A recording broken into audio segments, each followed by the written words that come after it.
আমি শুরু করব সুখের সন্ধান দিয়ে। আমি যেটা বলতে চাচ্ছি তা হলো, এটা যদিও চমৎকার একটা উপমা, আর এই জাতির প্রতিষ্ঠাতাদের মনে অবশ্যই ভালো উদ্দেশ্য ছিল, কিন্তু আমি আসলে খুবই অবাক হয়েছি, কারণ কোরআনে সুখের সন্ধান নিয়ে কিছুই বলা হয়নি। কোরআনে সুখের সন্ধান নিয়ে কিছুই বলা হয়নি। খুবই তাজ্জব ব্যাপার। আমি 15 বছর ধরে এটা বুঝতে চেষ্টা করেছি যে কোরআনে কোথায় এই সুখের সন্ধানের কথা বলা হয়েছে। আল্লাহ এই ব্যাপারে কথা বলেননি, কিছুই বলেননি।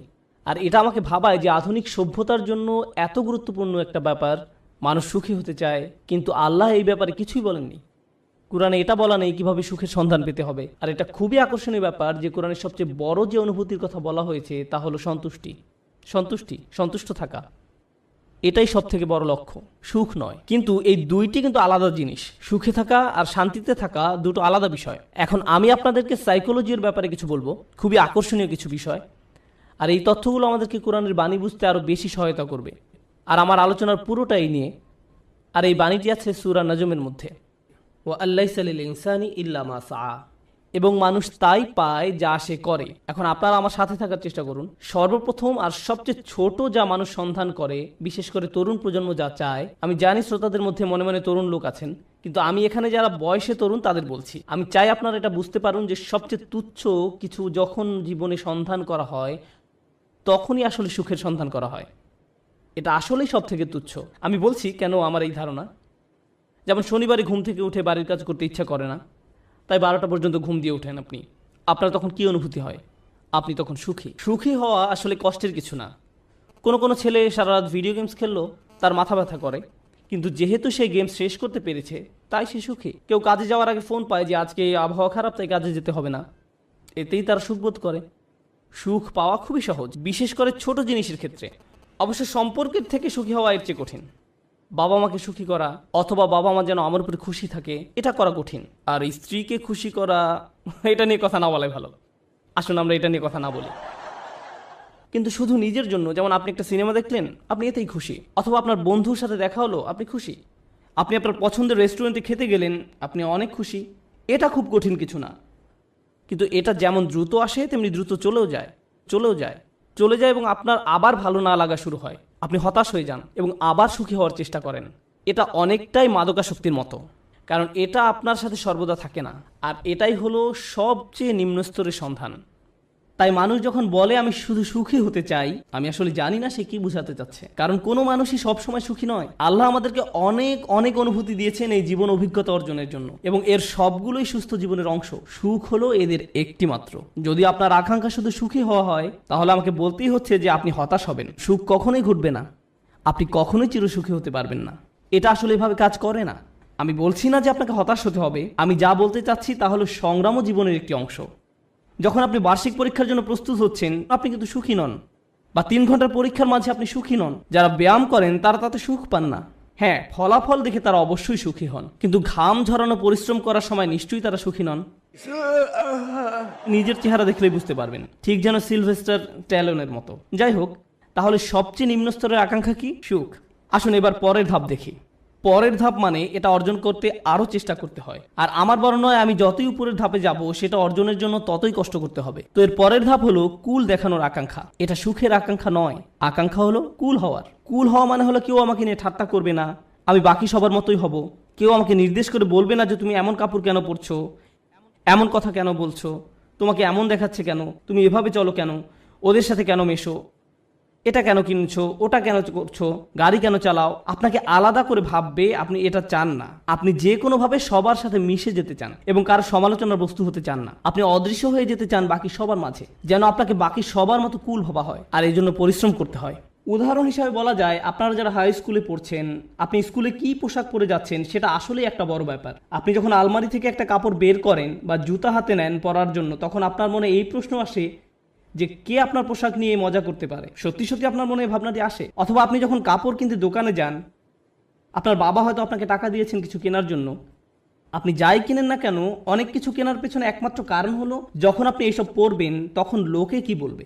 এটাই হলো কুল হওয়ার আকাঙ্ক্ষা। বাদ বাকি 10 জনের মাঝে মিশে যেতে হলে আপনাকে পরিশ্রম করতে হবে। এমন কিছু করা খুব সহজ যাতে মানুষ আপনাকে আজব ভাববে, কিন্তু বাকি সবার মতো চলতে গেলে কিছু কাজ করতেই হবে। অনেক তরুণকে এই জন্য নিজের পছন্দ বাদ দিতে হয়, তাদের এমন অভিনয় করতে হয় যা আসলে তারা নয়। আমি কিছু তরুণকে চিনি, ধরুন 14-15 বছর বয়স, একজনের কথা মনে আছে, সে বেসবল টুপি পরতো কারণ এটা তখন ফ্যাশন ছিল। তার প্যান্ট ঝুলে থাকতো। সে আমার কাছে এসে কান্না শুরু করলো। আমি তার কাছে বসলাম আর সে আমাকে বলল, আমি এমন কাপড় পরতে পছন্দ করি না, আমি এটা ঘৃণা করি। কিন্তু আমি যদি এমন না করি তাহলে বাকিরা আমাকে নিয়ে মজা করে। আমি তাই বাধ্য হয়ে এমন করি। আমি গালি দিতে পছন্দ করি না, কিন্তু প্রায় গালি দেই যখন স্কুলে থাকি, কারণ আমাকে বাকিদের মতো হতে হবে। তাহলে সবচেয়ে তুচ্ছ আকাঙ্ক্ষা হলো সুখের আকাঙ্ক্ষা। এর পরের ধাপ হলো কুল হওয়ার আকাঙ্ক্ষা। এর পরের পর্যায়ে কি? জনপ্রিয় হওয়ার আকাঙ্ক্ষা। আমি সবার মাঝে মিশে যেতে চাই না, আমি সবচেয়ে জনপ্রিয় হতে চাই।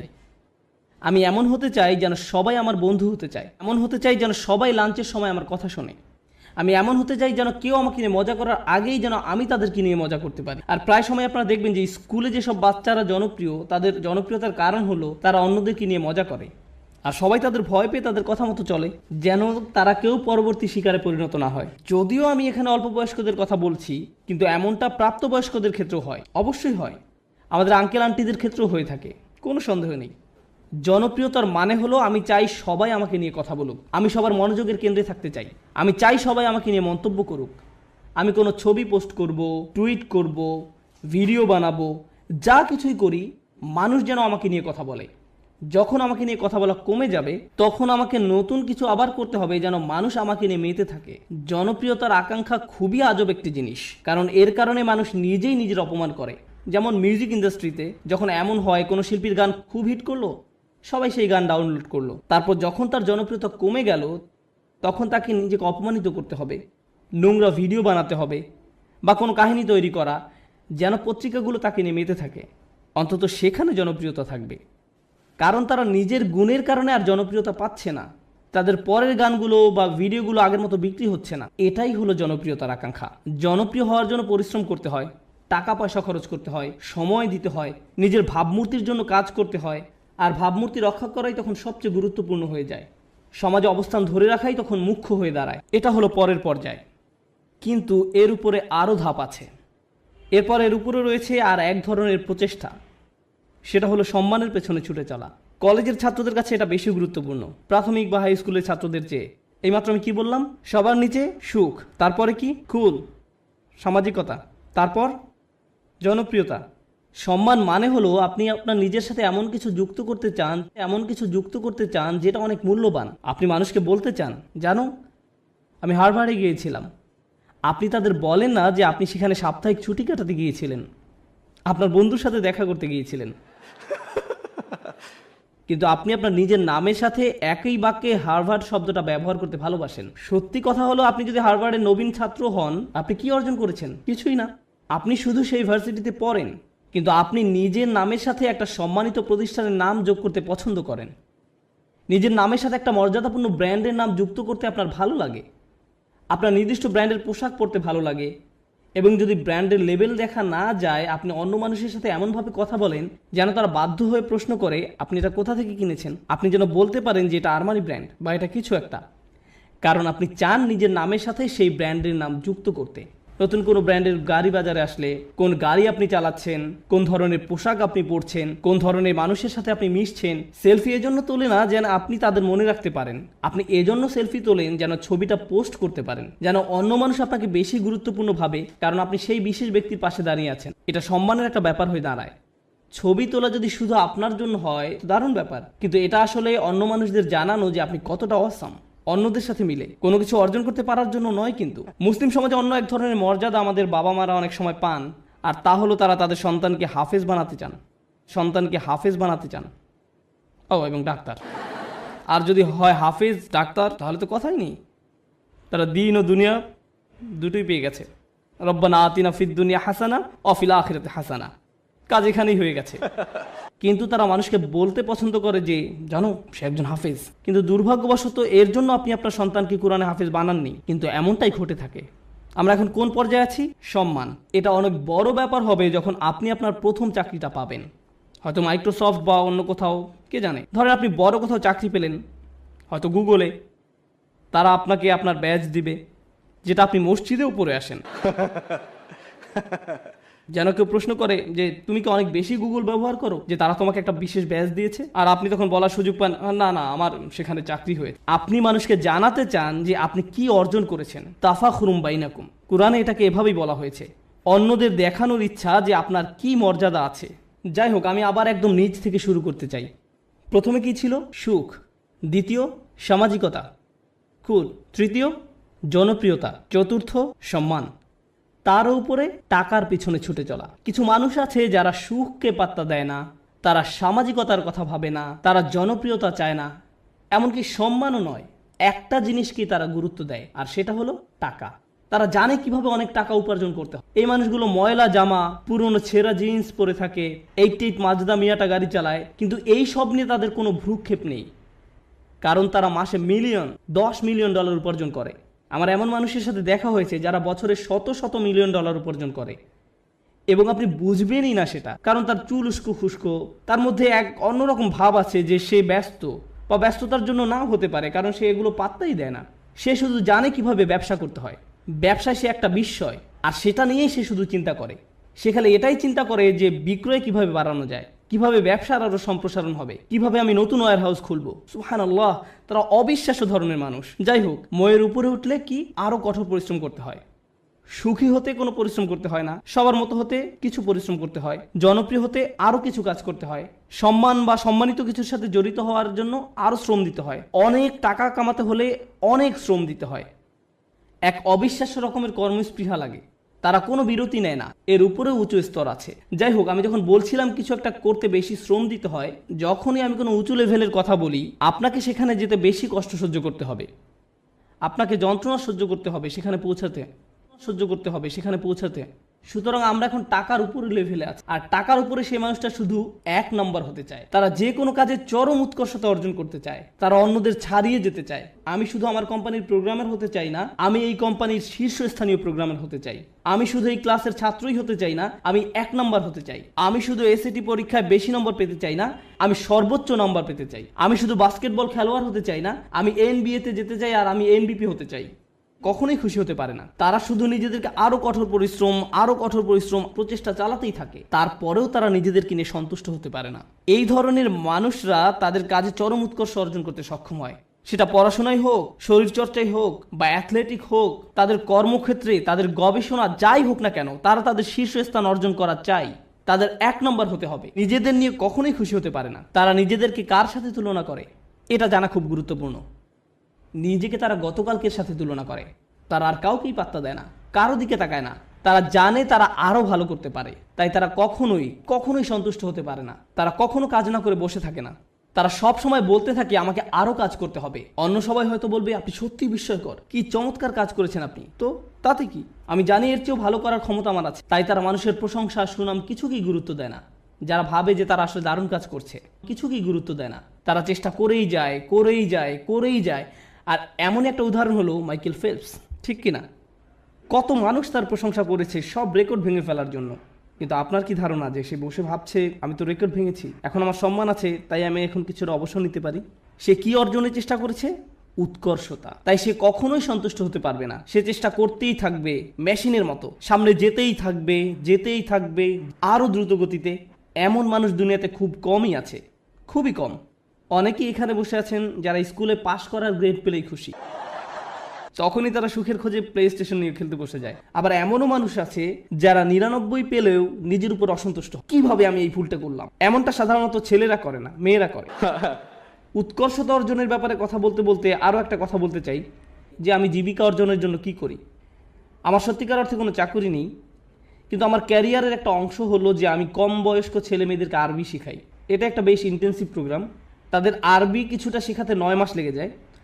ক্লাসের অর্ধেক থাকে ছেলে আর অর্ধেক মেয়ে, 30 জন ছেলে 30 জন মেয়ে। মেয়েরা গত 5 বছর ধরেই পরীক্ষায় ছেলেদের চেয়ে অনেক ভালো নাম্বার পেয়েছে, খুবই ভালো করেছে তারা, কিন্তু ছেলেরা ক্রমাগতভাবেই খুশি। মেয়েরা সবসময় মন খারাপ করে থাকে, আমাকে বলে উস্তাদ আমি জানি আমি 100 পেয়েছি, কিন্তু আমি নিশ্চিত নই যে আমি ঠিকমতো বুঝতে পেরেছি কিনা। এদিকে এক ছেলে 25 নম্বর পেয়েছে, আর সে বলছে ওকে আমি বুঝতে পেরেছি। আমি পুরোপুরি ভিন্ন প্রজাতির মানুষদের সাথে কাজ করছি একই ক্লাসরুমের মধ্যে, তাদের পুরোপুরি ভিন্ন মন মানসিকতা। তাই আমার ছেলেদের বলতে হয় যে মন দাও অপদার্থ কোথাকার, তুমি বোঝোনি, কিছু কাজ করো। আর এদিকে মেয়েদেরকে আমার বলতে হয় ও শান্ত হও, শান্ত হও, তুমি ঠিকই বুঝতে পেরেছো। আমি তো ছেলেদেরকে বলতে পারি না হালকাভাবে নিতে, কারণ এর চেয়ে বেশি হালকাভাবে নেওয়া যায় না, এটা সম্ভব নয়। সুতরাং আমরা কোথায় পৌঁছেছি, কি নিয়ে কথা বলছিলাম? ও ঠিক আছে, আমাকে একটু সাহায্য করুন। একদম নিচ থেকে আবার শুরু করতে চাই। সুখ, সামাজিকতা, জনপ্রিয়তা, সম্মান, টাকা, উৎকর্ষ। উৎকর্ষের উপর কি থাকতে পারে? উৎকর্ষের উপরও একটা কিছু আছে, আর সেটা হলো প্রভাব। প্রভাব, আমি কি পেলাম সেটা গুরুত্বপূর্ণ নয়। আমি গুরুত্ব দেই না যদি আমি অন্যদের চেয়ে বেশি টাকা উপার্জন করি। আমি পাত্তা দেই না যদিও আমি 1 নম্বর, আমার কাছে সেটা গুরুত্বপূর্ণ নয়। আমি অন্যদের জন্য কিছু করতে চাই, আমি একটা উত্তরাধিকার রেখে যেতে চাই। যখন আমি চলে যাব দুনিয়ার বুকে আমি আমার চিহ্ন রেখে যেতে চাই যে আমি কিছু একটা করেছি যেটা এই জায়গাটাকে অন্যদের জন্য আরও ভালো জায়গায় পরিণত করেছে। আমি প্রভাব বিস্তারকারী ব্যক্তি হতে চাই অন্য জিনিসের উপরে এবং অন্য মানুষের উপরে, আমার চারপাশের পরিবেশের উপরে। আমরা এখন অমুসলিমদের কথা বলছি, আমরা এখনো বিশ্বাসীদের কথা বলছি না। আমরা জানি এমন মানুষ আছে যারা MBA শেষ করেছে সবচেয়ে ভালো ভার্সিটি থেকে, যারা হয়তো লাখ টাকা স্যালারি পেতে পারতো ভার্সিটি থেকে বের হয়ে, তারা সেই বেতন ত্যাগ করে এমন প্রতিষ্ঠানে যোগ দিচ্ছে যারা সামাজিক দায়বদ্ধতার জন্য কাজ করে। তারা অনেক কম বেতন নিচ্ছে কারণ তারা টাকায় বিশ্বাস করে, তারা অনেক বেশি প্রভাবের উপর বিশ্বাস করে। তাই তারা বরঞ্চ এমন প্রতিষ্ঠানের সাথে কাজ করছে যারা শিক্ষা পদ্ধতিকে পুনর্গঠন করতে সাহায্য করছে। বা কোনো ডাক্তার যে হয়তো অনেক টাকা উপার্জন করতে পারতো, যে রেসিডেন্সি শেষ করে কাজে যোগদান করতে প্রস্তুত, সেই সময় সিদ্ধান্ত নিল যে সে 3 বছর ডক্টরস উইদাউট বর্ডার্স NGO-তে কাটাবে। আপনি এমনটা শুনেছেন কখনো? আপনার জীবনের ঝুঁকি থাকে এদের সাথে কাজ করতে। যুদ্ধ বিধ্বস্ত অঞ্চলেরা মানবিক কাজ করে। কিন্তু কেন এই ছেলেটা যাচ্ছে, কেন এই মেয়েটা যাচ্ছে? কারণ পয়সা আসা শুরু করলে আমি কোন ধরনের গাড়ি কিনবো সেটা নিয়ে দুশ্চিন্তা না করে সে বেশি চিন্তিত পৃথিবীতে সে কি প্রভাব রেখে যেতে পারবে সেটা নিয়ে। তারা সাহায্য করতে চায়, তারা ভালো কিছু করতে চায়। আর এই ধরনের নিঃস্বার্থপরতা খুব কম মানুষেরই থাকে, কম মানুষেরই থাকে। এই মইয়ের যত উপরে আমরা যাই ততই কম মানুষ আপনি পাবেন। আর তারা বিস্ময়কর মানুষ। তারাই হচ্ছেন সেই মানুষ যারা দুনিয়ায় পরিবর্তন এনেছে, যারা দুনিয়ায় পরিবর্তন এনেছে। চিন্তা করুন নেলসন ম্যান্ডেলা বা তার মতো কেউ, এমন মানুষ যাদের জেলে যেতে হয়েছে কারণ তারা কোনো কিছুতে বিশ্বাস করতেন, কারণ তারা প্রভাবে বিশ্বাস করতেন, তারা নিজের চেয়েও বেশি কিছু করতে চান, তারা বৃহৎ স্বার্থে নিজেদের বলি দিয়েছেন, তারা নিজেদের কথা চিন্তাই করেননি, তারা কোনো এক উদ্দেশ্যের দাস। আর তাই এই মানুষগুলো হলো সেই মানুষ যারা প্রভাবের জন্য কাজ করে। তারা উৎকর্ষ সাধনকারীদের চেয়েও অনেক উপরে। উৎকর্ষ এই মানুষগুলোর জন্য স্বয়ংক্রিয়ভাবেই চলে আসে। উৎকর্ষ সাধন করা তাদের লক্ষ্য নয়, এটা উপজাত হিসেবেই আসে। কেন জানেন? কারণ যদি আপনি সেরকম প্রভাব রাখতে চান আপনাকে অনবরত চেষ্টা করেই যেতে হবে।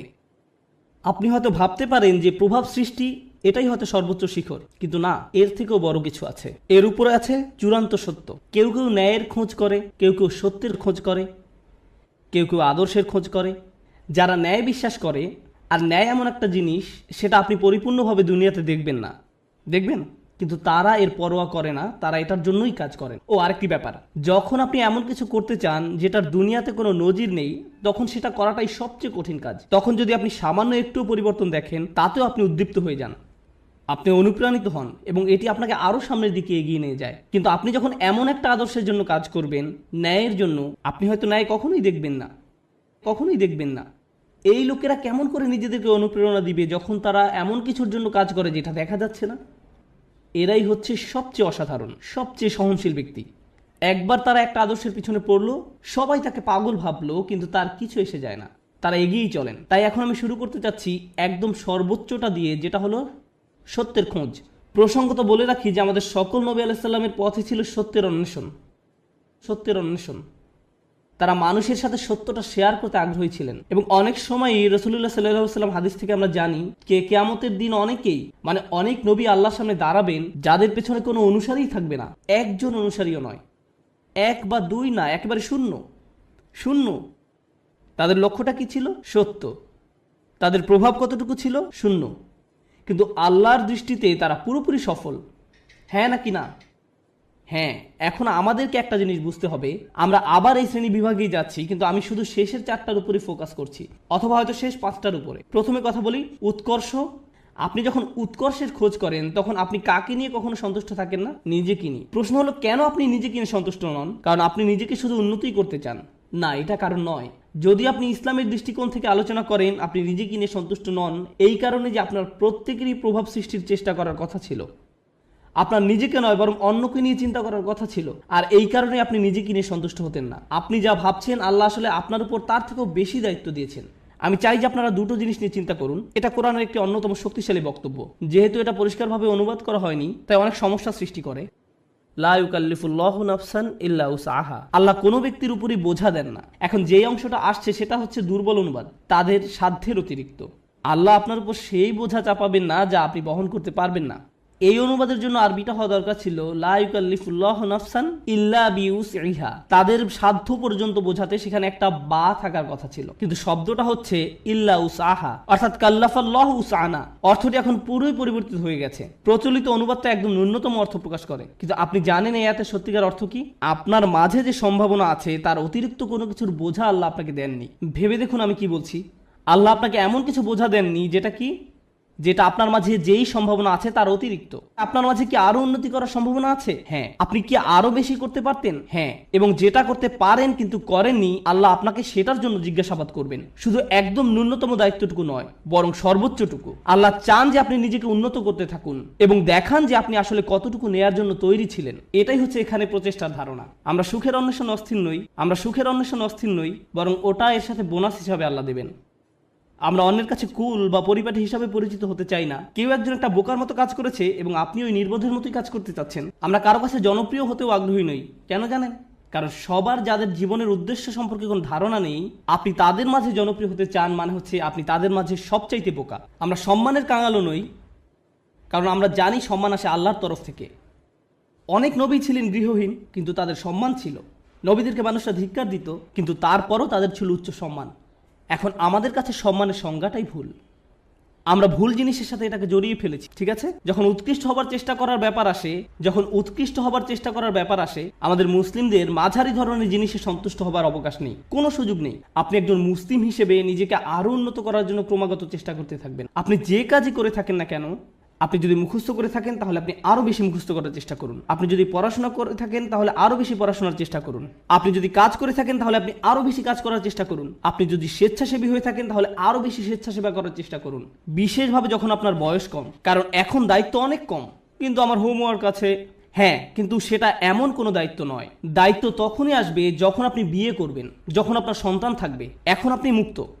এখন আপনার যে স্বাধীনতা আছে সেটা জীবনের আর কোনো পর্যায়েই থাকবে না। পেছনে বসে ভিডিও গেমস খেলার সময় নয় এটা। এখন শুধু বসে থেকে মুভির পর মুভি দেখার সময় নয়। এখন সময় নয় যে নতুন অ্যাভেঞ্জার্স বা এরকম কিছু নিয়ে আপনি ব্যস্ত থাকবেন। এটা সেই সময় নয়। পুরো পৃথিবী অপেক্ষা করছে আপনি কি প্রভাব ফেলবেন দুনিয়াতে সেটার জন্য। আপনি এমনি বসে সময় নষ্ট করতে পারেন না। অন্যরা করতে পারে, ভালো, তাদের কোনো বৃহত্তর লক্ষ্য নেই, কিন্তু আপনাকে হতে হবে শ্রেষ্ঠ, কারণ আপনি এখন থেকেই প্রভাব সৃষ্টি করা নিয়ে চিন্তা করেন। দর্শকদের মাঝে বসে থাকা প্রত্যেক তরুণ ছেলে এবং মেয়ের চিন্তা করা উচিত, আল্লাহ আমাকে কি দিয়েছেন, আমাকে আল্লাহ কোন গুণটি দিয়েছেন, এবং এই গুণটি দিয়ে আমি দুনিয়াতে কি পরিবর্তন আনতে পারি, এই গুণ দিয়ে আমি কি করব।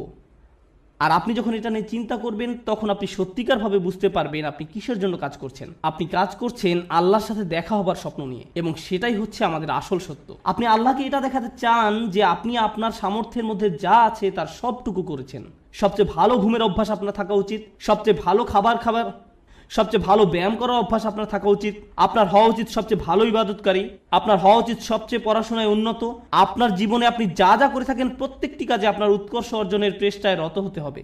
আপনার বাজে জাঙ্ক খাবার খাওয়ার অভ্যাস ত্যাগ করা উচিত। আপনি এমন কেউ হবেন না যারা অযথা ঘুরে ফিরে আড্ডা দিয়ে সময় নষ্ট করে। আপনি অবশ্যই অবসর কাটাবেন, কিন্তু এমনকি যখন আপনি খেলবেন তখনও সবচেয়ে ভালো খেলুন। স্কুলের বা কলেজের অন্য ছেলেরা যখন তাকে দেখবে তারা বলবে আমি এর মতো হতে চাই, তার সবকিছু অসাধারণ, তার সবকিছুতেই সে চ্যাম্পিয়ন। আপনাদের তেমন লোক হওয়া উচিত।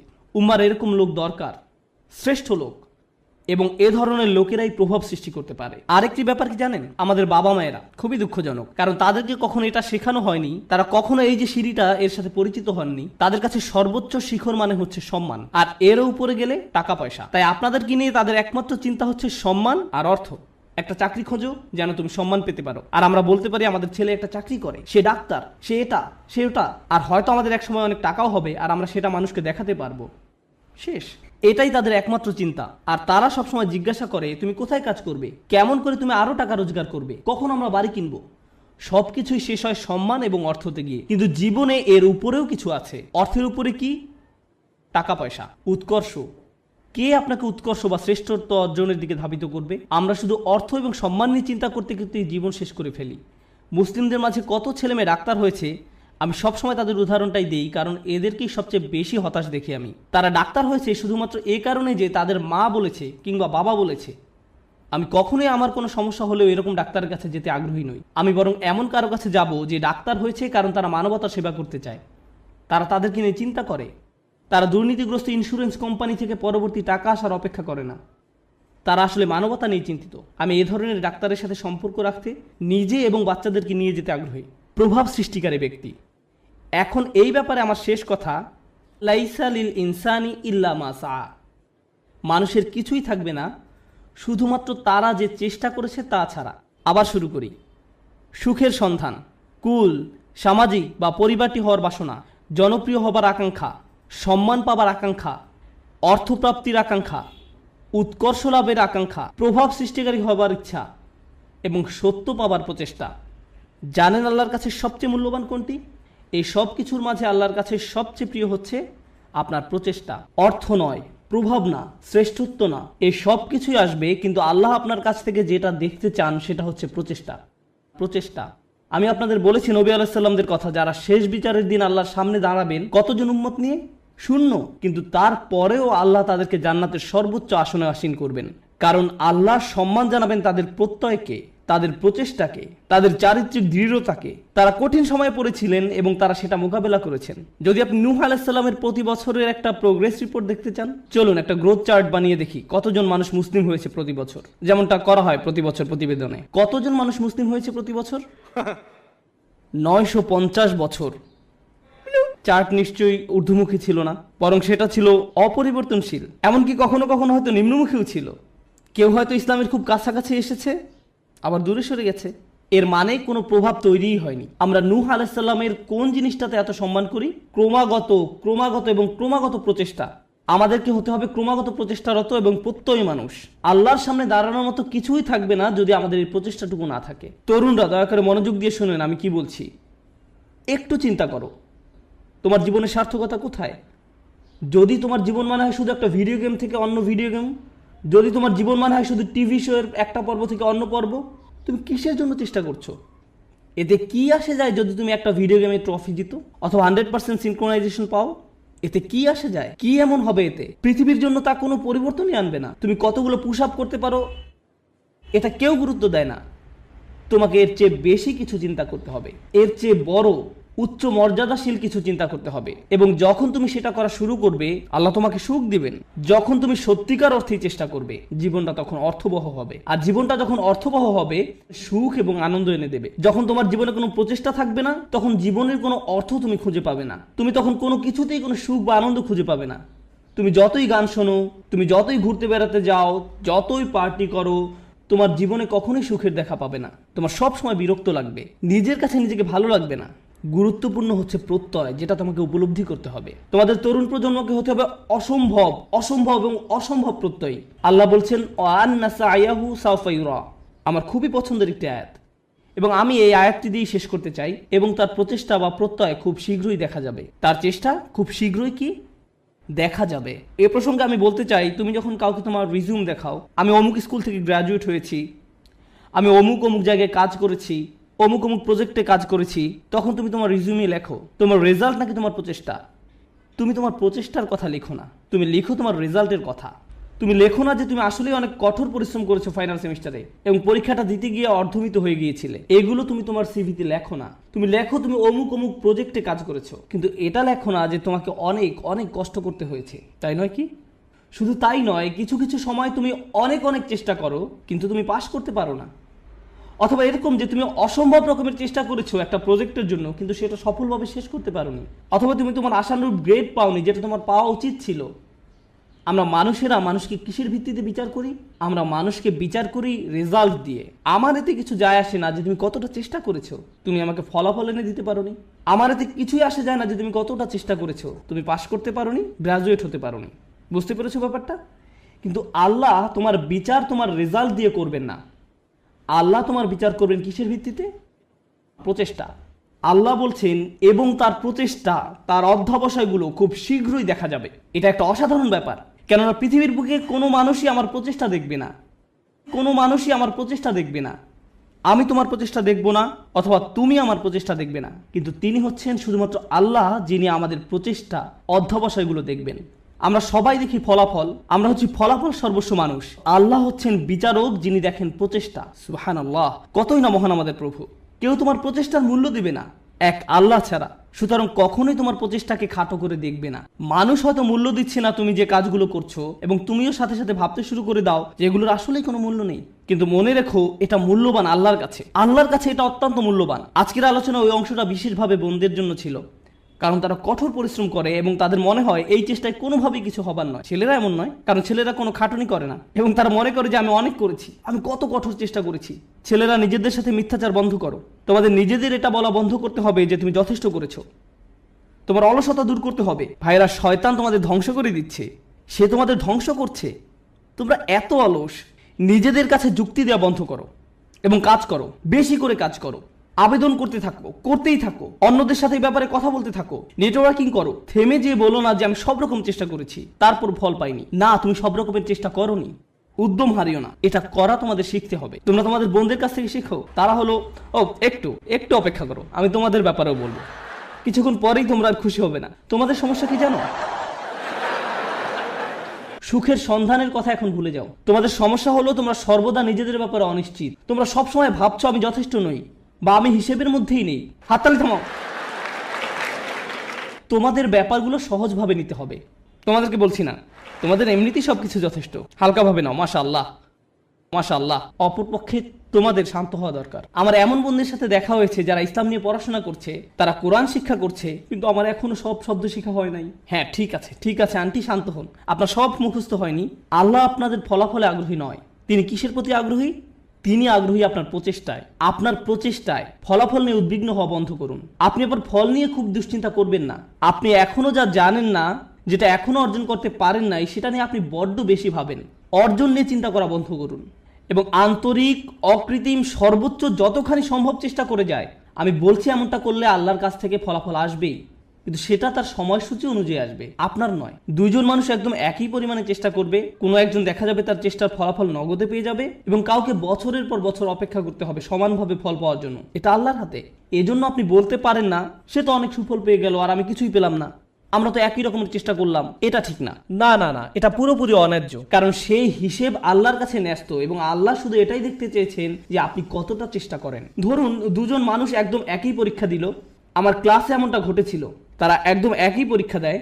একজন অনেক বেশি পরিশ্রম করে, সে দিন রাত সারাক্ষণ পড়াশোনা করে। এই প্রোগ্রামে আসার আগে সে আমার বন্ধু ছিল, আমরা দুজন বন্ধু ছিলাম। আমি এখন তার শিক্ষক এবং আমি তাকে বলছি যে চলো ঘুরতে যাই। না, আমাকে পড়তে হবে। আমি তোমার শিক্ষক। না না, আমাকে পড়তে হবে, পরীক্ষা আছে। আমি তোমার পরীক্ষা সহজ করে নিব, আমি তোমাকে অতিরিক্ত ক্রেডিট দিব। না, আমার পড়া আছে। এই মানুষটা দিন রাত দিন রাত দিন রাত পড়াশোনা করে। আমি জানি যে সে কি পরিমাণ চেষ্টা করলো, তার প্রচেষ্টার কথা আমি জানি। কিন্তু জানেন, সে তার ক্যারিয়ারে খুব উজ্জ্বল, ব্যবসায় এত দক্ষ, পেশাগতভাবে ভীষণ চটপটে ছিল। কিন্তু ব্যাপারটা এমন যেন আল্লাহ তাকে আরবি শেখার জন্য তৈরি করেননি। সে যত বেশি শিখুক না কেন, সে বেশি নম্বর তুলতে পারতো না। কোন মতো পাশ করতো, কোনো মতেই পাশ করতো প্রতিবারই। আর তার পাশের ছেলেটাই অতিরিক্ত প্রতিভাবান, আমার দেখা সবচেয়ে অলস এক মানুষ। সে ক্লাসে সারাক্ষণ ঘুমাতো, কিন্তু সে প্রত্যেকবারই 99 বা 100 পেত। এতে আমার খুবই রাগ হতো। আমি সেই ছেলেকে শূন্য পেতে দেখতে চাইতাম। আমি চাইতাম যে সে শূন্য পাক, আমি যেন তাকে পরীক্ষার খাতা দিয়ে কঠিনভাবে চড় মারতে পারি। আর যেই মানুষটা পড়তে পড়তে নিজেকে শেষ করে দিচ্ছে, সে পরীক্ষায় ব্যর্থ হচ্ছে। শিক্ষক হিসাবে আমি হতাশ হয়ে গিয়েছিলাম। সেই ছাত্রের অবস্থা তাহলে কি চিন্তা করুন। শিক্ষক হিসাবে আমি হতাশ। কিভাবে সম্ভব যে এই ছেলেটা কোনো চেষ্টাই করে না আর সে ভালো ফল পাচ্ছে, এবং এই মানুষটা যত ধরনের চেষ্টা সম্ভব করছে আর সে কোনো ফলই পাচ্ছে না। মনে হতো যেন এটা অন্যায্য। কিন্তু জানেন কি, যখন এই দুই মানুষ আল্লাহর সামনে এসে দাঁড়াবে এবং দুজনই বলবে যে আমি আল্লাহর জন্য আরবি শিখেছিলাম, হে প্রভু আমি আপনাকে সন্তুষ্ট করার জন্য আরবি শিখছিলাম, আল্লাহ তখন বলবেন দেখি তোমরা কি করেছো। তাদের মধ্যে একজন দেখাবে 99 আর একজন দেখাবে 20 নম্বর। সেদিন আল্লাহর কাছে কোনটা বেশি মূল্যবান হবে? ও, সেই 20 নম্বর অমূল্য। সেদিন এটা মূল্যতীত। কারণ আল্লাহ খাতার নম্বর দিয়ে মূল্যায়ন করেন না। তিনি কি দিয়ে মূল্যায়ন করেন? প্রচেষ্টা দিয়ে। সেই 99-এর মূল্য সেদিন হবে খুব খুব খুব কম। কারণ এটা পাওয়ার জন্য তাকে খুব বেশি চেষ্টা করতে হয়নি। আল্লাহ এভাবেই বিচার করেন। এটা পুরোটাই গুণগত মান সংক্রান্ত, পরিমাণ সংক্রান্ত নয়। মানুষ শুধু পরিমাণ বিচার করতে পারে, আল্লাহ গুণগত মান বিচার করেন। আপনি এখন যা করছেন তার মান বিচার করুন, আপনার যাপিত জীবনের মান নির্ণয় করুন, আপনি যেই দিনটা পার করলেন তার মান, সকালে কি ধরনের নাস্তা আপনি খেয়েছেন, আপনি কার সাথে কথা বলেছেন, আপনি কিভাবে সময় ব্যয় করেছেন, আপনি কি করেছেন, আপনার দিনের মান কেমন ছিল, সেটা আগে ঠিক করুন। এবং ইনশাআল্লাহ তাআলা তবে এই উম্মতের ভবিষ্যৎ খুব উজ্জ্বল। কারণ আপনি একবার যদি পরম সত্যের ব্যাপারে চিন্তা করা শুরু করেন এবং আপনি প্রভাব নিয়ে চিন্তা করা শুরু করেন, তবে এই ঘর থেকে নতুন চিন্তা ভাবনা আসা শুরু করবে, সৃজনশীলতা আসা শুরু করবে, নিত্য নতুন প্রজেক্ট আসা শুরু করবে, যেটা ক্রমান্বয়ে দুনিয়াকে বদলে দিতে পারে, সেটা দুনিয়াকে প্রভাবিত করতে পারে যেমনটা আর কখনো করেনি। মুসলিম তরুণ সম্প্রদায় এটা করতেই সক্ষম, মুসলিম তরুণরা এটা করতে সক্ষম যখন তারা সঠিক সাধনার জিনিসটি খুঁজে পায়। আল্লাহ আযজা ওয়া জাল্লা এই মানুষগুলোকে, এই তরুণ সম্প্রদায়কে এই উম্মতের বীর পুরুষ করুন যারা সঠিক সাধনার সন্ধান করে। পরবর্তী প্রজন্ম এসে যেন বলে আমি তাদের হারাতে চাই, তারা ছিল যেন স্বর্ণতুল্য মানদণ্ড।